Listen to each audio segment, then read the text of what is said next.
Greetings to the entire JPS family. This is Eric Green, your superintendent, and I'm delighted to be here at Wingfield High School with one of our rock star scholars, Keyvon Williams.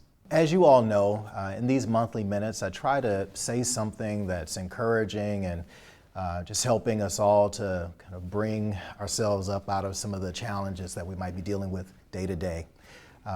And we've talked a bit about creativity and relationships and trust and all those things. Well, I thought this month I might invite one of our scholars to share some of his thoughts on just living, managing the challenges of life and continuing on to do some great things. Have you watched any of my videos? Never mind, don't answer that. Okay, Mr. Williams, why don't we just start with having you talk a little bit about yourself? My name is Keyvon Williams and I attend Wingfield High School. I'm a graduating senior. Check me out 4:30 June 1st at the Coliseum. It will be live. Well, I can tell everyone now I will be going to Clark Atlanta University on a 3-year scholarship, and I'll also be in the Army Reserve, so I'll be balancing the two out, but I think I can handle it. Congratulations on that. Thank you. Looking forward to hearing about your experiences at Clark Atlanta. Kudos, HBCU. Mr. Williams, the last couple of years have been really difficult and challenging for us in many ways, really, especially living through this pandemic. Just wondering, as you've continued your studies and as you've been marching closer towards your graduation from high school, how have you maintained your motivation? By looking at the bigger picture for myself. I always tell myself, like, you've got this far, but you still can get further. So you never, like when people say, oh, the sky's the limit, even the sky shouldn't be the limit. So I know that in a couple of years, no matter who I think I'm doing something for, I have to always do it for myself. So the work that you put in, it's still gonna have to be your own work. So when you go off and do things to make somebody else proud, are you truly proud to do it yourself? That extrinsic motivation is gonna run out.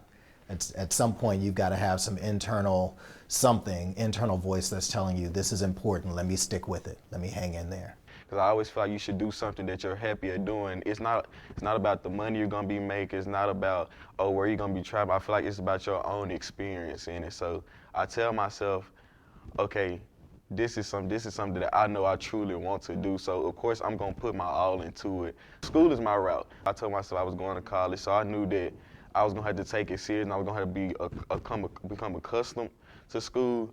So I might as well know that this is something that I love and this is something that I wanna do. So I feel like a lot of times people do things because they're trying to make somebody else proud, but I feel like at the end of the day, you only should be trying to make yourself proud. And I'm not saying that to, not listen to someone or, not let them put in their end, because it's always good to take advice, but sometimes just listen to your own advice and trust your gut. Be that inspiration for yourself. You got to be that motivation for yourself.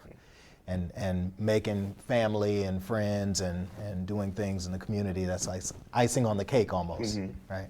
We often will ask seniors, graduating seniors, about their plans for post-graduation. I'm more interested in, as you think about, just all the things you want to do and the person that you want to be, what's the impact that you want to make?